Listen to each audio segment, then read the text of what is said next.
How have Purplebricks helped UK estate agency? Talk to me.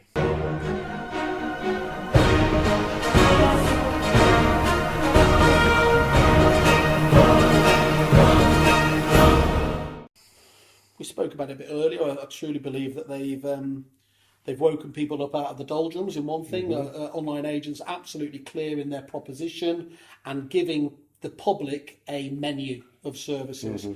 Not everyone, but a large percentage or a percentage of the buying public want that.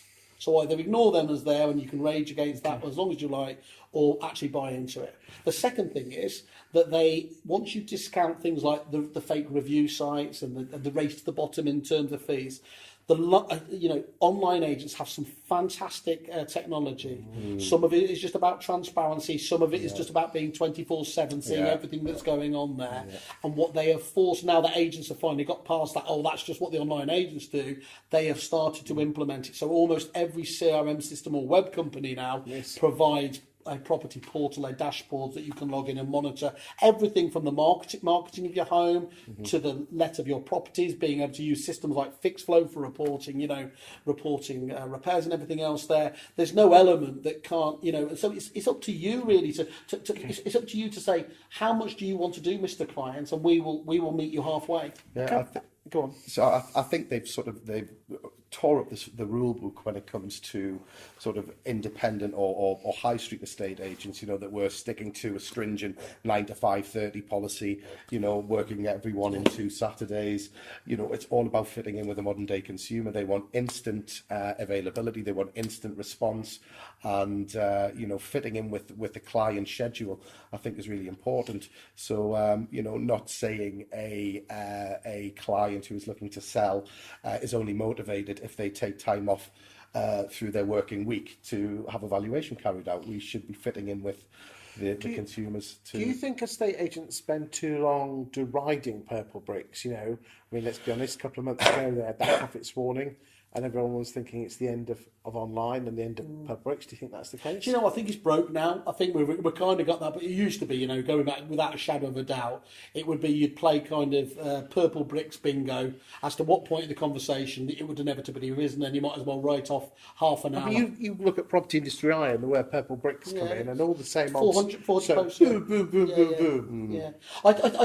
My sense is that actually now, I think we're actually a bit over that. It's almost like people, they're not the next new thing in terms of there. And I think what's absolutely clear, by the way, is like everything with technology, that was just the first wave. Have they got everything wrong? They haven't got everything wrong. I haven't heard them say they've got everything right, by the way. But how they amend it, and we always talk about hybridisation from the way that traditional agencies become more digital and online. No doubt at all that the online agents will be layering in more services, getting better at the stuff we know they don't do well at the moment, like sales progression. Do you think there'll be another Purplebricks coming along that will be even bigger and better? I think it's very hard in a digital world. Once somebody's got to a massively dominant position, you don't have to go too far from our friends and in Rightmove there, is once you've got to that position in the digital world, Amazon, other people like that, you can block out new competitors, I think, because it becomes so expensive in a B2C environment to actually get that attention. So I'm not saying it would never would, but I think it would probably take one of those style businesses,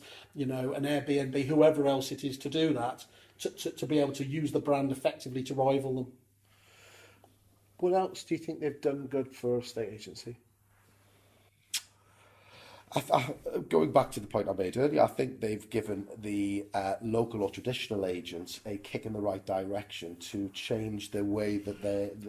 I mean, let's be honest. There's probably 20% of the market who've really, dumbed down their service and really dropped their pants on their fees. Why? Well, that is the point, isn't it? So 5% of the market does not affect the entire marketplace. Absolutely. By definition there. We were talking about it earlier though. What the online agent has done is forced the poor agents to change their model, drop their pants without the cost base, but any cost base to be able to deliver, by the way. They haven't got this investor bubble that Purplebricks or the other ones have that can ride them, that can keep these massive leads coming through from TV advertising. So if you're not doing that, in fact, what those agents are doing is hastening their own demise, which is absolute insanity. The problem for the wider market is that those 20% added to the 5% the onlines already have does resonate. And so you are in this position is, well, bloody hell, it's tougher than it's ever been. Do you think estate agents should set up their own online brand?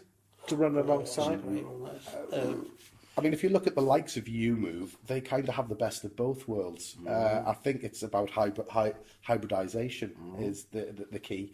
Being very clear about what the agency does day by day and what their levels of service are. But yeah, you know, I think it's about riding both of that. Simon, Countrywide did their own online brand, and they kept it under their same branding. Yeah, it's fascinating. Was that a wise thing? I mean, we know what the answer was. Yeah, but I don't think you can put that down to actually how that was essentially marketed. I think there was a whole host of different reasons for that. But I think, I mean, it's a fascinating. I think it's too early to be able to call it. I think from a marketing stance, it becomes very difficult to actually, you know, to do both, doesn't it? You know, just do there. So from What that about point setting up a competitor, different brand, like a fighter brand? I mean, let's be frank with each other. I can say this, but you know, Easy Property, you know, was rolled out to the market, and a year later, 18 months later, I don't know what the timescales are. They're nowhere. But one thing I would say about this, and there is a part about this, that a number of the easy people didn't go into for the right. They did it for defensive reasons. Yes. I'm going to stop my competitor taking this on board. What I can say is, I think her name's Kelly, a fantastic easy franchise holder with FBM estate agents down in South Wales, who is knocking it out the park. Yeah. So if you have the right, and it's a bit like the local property experts, you can deride where people start panicking is when that local property expert isn't somebody 30 miles away, Yes. and you know, and he's playing with it. It's when they have come probably from a traditional agent and they know this spec as well as you do, with Purplebricks behind them. So we're in agreement that we believe that most Easy Property franchisees or licensees bought them as a defensive nature, and the good ones are the ones that actually take their brand and run with it. I don't even, do you know what? I don't even know if most, I can't say that hand on heart that I know most do. What I do know is that most of them haven't gone into it with the same, Yes. some of them gone into half-hearted, and with everything in life, if you do it half-hearted, in what is still a difficult sector, you're not going to win. I've done some homework, particularly on London, and they didn't even register a heartbeat. Yeah. Interesting. Thank you, gentlemen. Cheers.